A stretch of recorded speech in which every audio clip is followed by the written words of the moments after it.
Alors cette convention collective, donc elle est nouvelle, donc applicable au 1er janvier 2021. Donc elle permet en fait de classer nos salariés, donc ça s'appelle la classification des emplois, donc ça classe nos salariés sous différents critères, donc il y en a 5.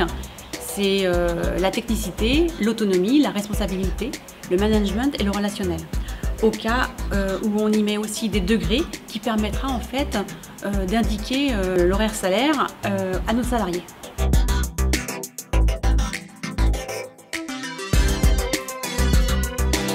Avec la section emploi au niveau de la FDSEA, donc on a réfléchi à mettre une formation en place de façon à réunir les employeurs du département, donc 53, qui permet déjà d'être ensemble, d'échanger, de pouvoir comprendre ensemble la complexité de cette nouvelle convention collective qui n'est pas simple, c'est vrai. Ça permet justement de travailler sur les différents critères et les différents exemples qu'on peut retrouver sur une exploitation. Donc j'incite vraiment tous les employeurs du département à pouvoir se former. Alors, je ne vais pas dire que c'est une obligation, mais c'est un devoir du responsable d'entreprise. C'est une formation d'une journée qui, sur la matinée, met en évidence en fait tous les principes de la nouvelle convention collective, donc avec les différents critères, les différents degrés, et puis aussi tout ce qui concerne le vocabulaire qui en diffère, parce que c'est quand même assez complexe. Et l'après-midi, donc on fait du cas concret, et puis on met aussi notre salarié, on classe notre salarié donc, sur nos exploitations.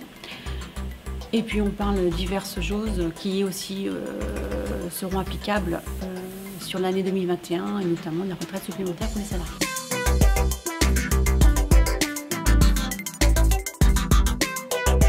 Ça permet peut-être de mieux évaluer la salarié, de mieux voir de ce qu'elle fait actuellement, à quoi elle va correspondre au niveau indice, enfin au niveau coefficient au final. C'est une bonne chose si on veut, ouais, ça permet des fois de mieux savoir comment la payer finalement. Ce qui va être bien, c'est d'essayer de trouver le bon coefficient, c'est ça que pour moi c'est positif, quoi. Ça permet de l'évaluer à son juste niveau. La nouvelle grille de classification, elle est complexe, un peu plus complexe du moins. Ça demande quand même une formation telle qu'aujourd'hui, une journée pour pouvoir comprendre les tenants et les aboutissants. Maintenant, cette grille va nous permettre aussi de faire évoluer notre salarié. Et en quoi est-ce qu'elle est plus complexe C'est tout simplement que les critères sont bien définis en fait, et c'est de pouvoir positionner notre salarié en fonction de ces critères-là. On a tendance en plus à juger plus un salarié qu'un poste, et là ça nous fait réfléchir qu'il faut d'abord juger le poste pour pouvoir mettre un salarié en face. J'ai voulu assister à cette formation pour tout simplement mieux comprendre cette convention collective. Je pense que toute seule j'aurais eu beaucoup de difficultés, il faut être honnête.